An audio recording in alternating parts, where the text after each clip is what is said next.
Hi friends, welcome to M G time. ഇന്നത്തെ നമ്മുടെ recipe കുട്ടികൾക്ക് സ്നാക്സ് ബോക്സിലും അതേപോലെ വൈകുന്നേരം ചായയുടെ കൂടെ കഴിക്കാൻ പറ്റിയ ഒരു നല്ല ടേസ്റ്റി ആയിട്ടുള്ള ചിക്കൻ ഡോണറ്റ് അല്ലെങ്കിൽ ചിക്കൻ വടയാണ്. മസാലയൊന്നും വഴറ്റി സമയം കളയാതെ വളരെ പെട്ടെന്ന് തന്നെ നമുക്ക് തയ്യാറാക്കി എടുക്കാൻ സാധിക്കുന്നതാണ്. അപ്പം ഇതെങ്ങനെയാണെന്ന് അറിയാനായി വീഡിയോ സ്കിപ്പ് ചെയ്യാതെ കാണണേ. അതിനായി ഞാനിവിടെ 800 ഗ്രാം ബോൺലെസ് ചിക്കനാണ് എടുത്തിരിക്കുന്നത്. ഞാനിപ്പോൾ ഇവിടെ എടുത്തിരിക്കുന്ന ചിക്കന് കുറച്ച് ഉപ്പും കുരുമുളകും ഇട്ട് വേവിച്ചെടുത്തിരിക്കുന്ന ചിക്കനാണ്. ഇനി നമുക്കിതൊരു മിക്സർ ജാറിലേക്ക് ഇട്ട് കൊടുക്കാം. ഇനി ഇതിലേക്ക് വേണ്ടത് 2 മീഡിയം വലുപ്പമുള്ള ഉരുളക്കിഴങ്ങ് പുഴുങ്ങി തൊലി കളഞ്ഞെടുത്തിരിക്കുന്നതാണ്. ഇതിലേക്ക് ഇട്ട് കൊടുക്കാം. ഇനി ഇതൊന്ന് ക്രഷ് ചെയ്തെടുക്കാം. ഒരുപാട് പേസ്റ്റ് ആയിട്ട് അരയ്ക്കേണ്ട. ഇപ്പോൾ ഇവിടെ നിന്ന് അടിച്ചെടുത്തിട്ടുണ്ട്. ഇനി നമുക്കിതിലേക്ക് മീഡിയം വലുപ്പമുള്ള ഒരു സവാള ചെറുതായിട്ട് അരിഞ്ഞത് ഇട്ട് കൊടുക്കാം. ചെറിയ കഷ്ണം ഇഞ്ചി ചെറുതായിട്ട് ചോപ്പ് ചെയ്തത്, 1 ടേബിൾ സ്പൂൺ വെളുത്തുള്ളി ചെറുതായിട്ട് ചോപ്പ് ചെയ്തത്, 2 പച്ചമുളക് ചെറുതായിട്ട് ചോപ്പ് ചെയ്തത്. ഇനി ഒരു മുട്ടയുടെ മഞ്ഞ ചേർത്ത് കൊടുക്കാം. വെള്ള വേണ്ട, മഞ്ഞ മാത്രം മതി. ഇനി ഇതിനാവശ്യമായ ഉപ്പിട്ട് കൊടുക്കാം. ഇനി 1/4 ടീസ്പൂൺ മഞ്ഞൾപ്പൊടി, 1/4 ടീസ്പൂൺ മുളക് പൊടി, 1/2 ടീസ്പൂൺ ഗരം മസാല, 1/4 ടീസ്പൂൺ കുരുമുളക് പൊടി, 1/2 ടീസ്പൂൺ ചെറിയ ജീരകം, 1/4 കപ്പ് മല്ലിയില. നന്നായിട്ട് എല്ലാം ഒന്ന് ക്രഷ് ചെയ്തെടുക്കാം. ഒരുപാട് പേസ്റ്റായിട്ട് അരയ്ക്കേണ്ട. ഇനി ഇത് ഒരുമിച്ചിട്ട് അടിച്ചെടുക്കാനായിട്ട് ബുദ്ധിമുട്ടാണെങ്കിൽ കുറേശ്ശെ ഇട്ട് അടിച്ചെടുത്താൽ മതി. ഇതേ ഇപ്പോൾ ഇവിടെ നന്നായിട്ട് എല്ലാം ഒന്ന് അടിച്ചെടുത്തിട്ടുണ്ട്. ഇനി നമുക്കിതൊരു ബൗളിലേക്ക് മാറ്റി കൊടുക്കാം. ഇതിലേക്ക് ഒരു 2 ടേബിൾ സ്പൂൺ കോൺഫ്ലോറും 2 ടേബിൾ സ്പൂൺ മൈദയും ഇട്ട് കൊടുക്കാം. ഇനി നന്നായിട്ട് എല്ലാം ഒന്ന് മിക്സ് ചെയ്തെടുക്കാം. ഈ ഒരു സമയത്ത് ഉപ്പ് നോക്കിയിട്ട് ഉപ്പ് കുറവാണെങ്കിൽ ഉപ്പ് ചേർത്ത് കൊടുക്കാവുന്നതാണ്. ഇതേ ഇപ്പോൾ ഇവിടെ നന്നായിട്ടെല്ലാം ഒന്ന് മിക്സ് ചെയ്തെടുത്തിട്ടുണ്ട്. ഇനി നമ്മളൊന്ന് ഉരുട്ടിയെടുക്കുന്ന സമയത്ത് നമ്മുടെ കയ്യിൽ ഒട്ടിപ്പിടിക്കാതിരിക്കാനായിട്ട് കയ്യിൽ നന്നായിട്ടൊന്ന് ഓയിലൊന്ന് സ്പ്രെഡ് ചെയ്ത് കൊടുക്കണം.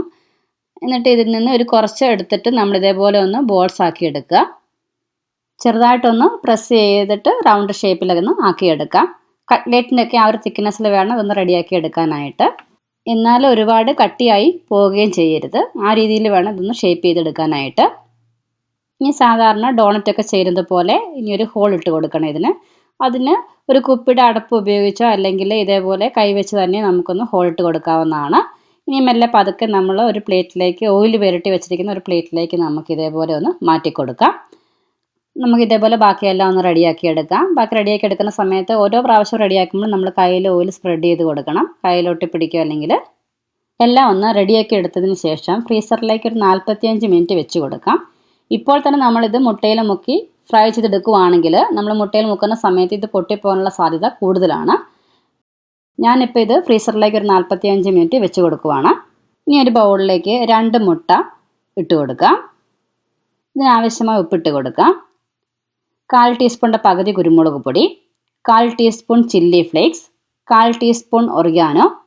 ഇനി എല്ലാം നന്നായിട്ടൊന്ന് മിക്സ് ചെയ്തെടുക്കാം. ഇനി നമുക്കിതിലേക്ക് വേണ്ടത് ഇതേപോലെ കുറച്ച് ബ്രെഡ് ക്രംസ് ആണ്.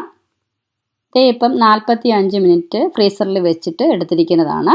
ചെറുതായിട്ടൊന്ന് കട്ടിയായിട്ട് വന്നിട്ടുള്ളത് കൊണ്ട് നമുക്ക് പെട്ടെന്ന് തന്നെ എടുത്ത് മുട്ടയിൽ മുക്കി പൊട്ടിപ്പോകാതെ തന്നെ നമുക്ക് മുട്ടയിൽ മുക്കി എടുക്കാനായിട്ട് സാധിക്കും. മുട്ടയിൽ മുക്കി എടുത്ത ശേഷം ബ്രെഡ് ക്രംസിലിട്ട് നന്നായിട്ടൊന്ന് കവർ ചെയ്തെടുക്കാം. ക്രംസിൽ കവർ ചെയ്യുന്ന സമയത്ത് ഹോൾ അടഞ്ഞു പോവുകയാണെങ്കിൽ ഇതേപോലെ കൈവച്ച് തന്നെ ഒന്ന് ഷേപ്പ് ചെയ്ത് കൊടുത്തിരുന്നാൽ മതി. ഇപ്പോൾ നമ്മളിതിവിടെ ഒരെണ്ണം റെഡിയാക്കി എടുത്തിട്ടുണ്ട്. ഇതേപോലെ ബാക്കിയെല്ലാം ഒന്ന് റെഡിയാക്കി എടുക്കാം. ഇപ്പോൾ എല്ലാം ഒന്ന് റെഡിയാക്കി എടുത്തിട്ടുണ്ട്. ഇനി നമുക്കിതൊന്ന് ഫ്രൈ ചെയ്തെടുക്കാം. ഇനി ഓയിൽ നന്നായിട്ട് ചൂടായ ശേഷം ഓരോന്നായി ഇതിലേക്ക് ഇട്ട് കൊടുക്കാം. മീഡിയം ടു ലോ ഫ്ലെയിമിൽ വേണം നമ്മളിത് ഫ്രൈ ചെയ്തെടുക്കാനായിട്ട്. ഒരു സൈഡിൽ നിന്ന് ഗോൾഡൻ കളറായി കഴിയുമ്പോൾ നമുക്ക് ഇതേപോലെ ഒന്ന് തിരിച്ചിട്ട് കൊടുക്കാം. തിരിച്ചും മറിച്ചും ഇട്ട് കൊടുത്ത് വേണം നമ്മളിതൊന്ന് ഫ്രൈ ചെയ്തെടുക്കാനായിട്ട്. 2 സൈഡും മുരിഞ്ഞ് നന്നായിട്ടൊന്ന് ഗോൾഡൻ കളറായി വരുമ്പോൾ നമുക്കിത് എണ്ണയിൽ നിന്നും കോരി മാറ്റാവുന്നതാണ്. ഇപ്പോൾ എല്ലാം നന്നായിട്ടൊന്ന് ഗോൾഡൻ കളറായി വന്നിട്ടുണ്ട്. നമുക്കിത് എണ്ണയിൽ നിന്നും കോരി മാറ്റാം. ഇങ്ങനെ ബാക്കിയെല്ലാം ഒന്ന് റെഡിയാക്കി എടുക്കാം. ഇപ്പോൾ നല്ല സൂപ്പർ ടേസ്റ്റി ആയിട്ടുള്ള ചിക്കൻ ഡോണറ്റ് അല്ലെങ്കിൽ ചിക്കൻ വട ഇവിടെ റെഡി ആയിട്ടുണ്ട്. അപ്പം മസാല വഴറ്റാതെ പെട്ടെന്ന് തയ്യാറാക്കാവുന്ന ഈ ക്രിസ്പി ചിക്കൻ ഡോണറ്റ് എല്ലാവർക്കും ഇഷ്ടമാകുമെന്ന് കരുതുന്നു. പുറം ഭാഗം നല്ല ക്രിസ്പിയും ഉള്ളിൽ നല്ല സോഫ്റ്റുമായിട്ടുള്ള ഈ ചിക്കൻ ഡോണറ്റ് അല്ലെങ്കിൽ ചിക്കൻ വട ഉറപ്പായും ഒരു തവണയെങ്കിലും ഒന്ന് ട്രൈ ചെയ്ത് നോക്കണം. ട്രൈ ചെയ്ത് നോക്കിയതിന് ശേഷം ഫീഡ്ബാക്ക് അറിയിക്കാൻ മറക്കരുത്. ഈ റെസിപ്പി ഇഷ്ടമായാൽ വീഡിയോ ലൈക്ക് ചെയ്യാനും ഷെയർ ചെയ്യാനും മറക്കരുത്. കൂടാതെ ഇതേപോലെയുള്ള റെസിപ്പികൾക്കായി ചാനൽ മറക്കാതെ ഒന്ന് സബ്സ്ക്രൈബ് ചെയ്തേക്കണേ.